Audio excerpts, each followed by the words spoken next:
I'm Jennifer Angel. This is my snapshot for you, Virgo, for the week of April the 6th. Okay, so let's have a look at what's happening. I'm recording this on the 3rd of April, so tomorrow actually is the lunar eclipse. I will be uploading these today, so if you're watching this before the lunar eclipse, then it is happening in your solar second house, and this is all about money and possessions, but it's more than that. It's about your self-worth and how worthy you feel of receiving whatever it is you want in life. So this is a great time during this next week to think about that and really try to get in touch with any areas that you feel like are holding you back, and revisit that, and don't try to analyze it too much. You want to feel it and release it, okay?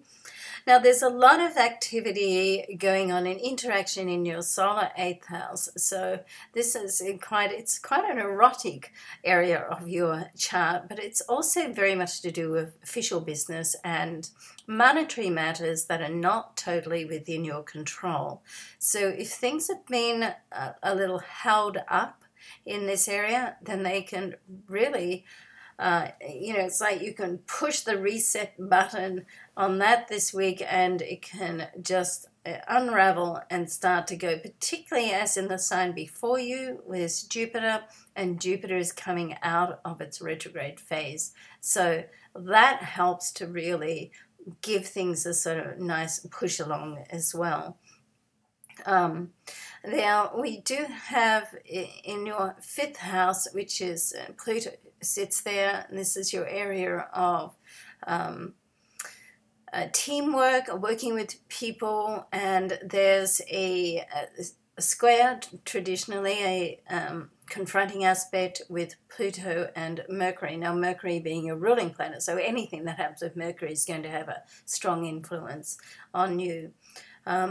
So with this square, I want to say to you, you need to stand your ground on things, but don't dig your heels in so much that you're going to, that old saying, don't cut your nose off to spite your face. Some things are simply just not worth going into battle for.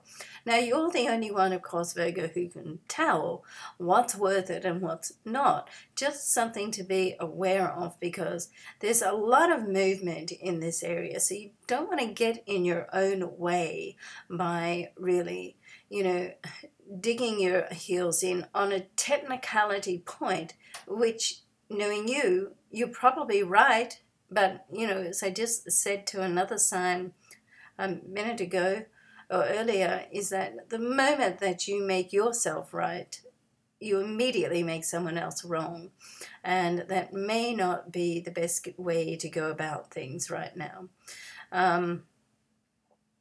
Venus is going to move into your area of business in your solar 10th house, and that is at the end of the weekend. So connections with business can start to come together now too.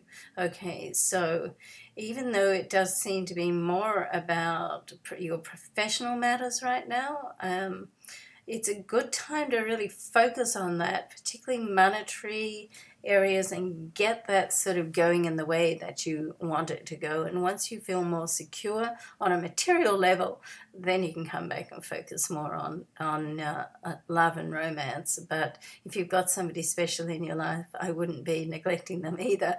Okay? Have a great week. I hope something really lovely happens for you. Bye for now.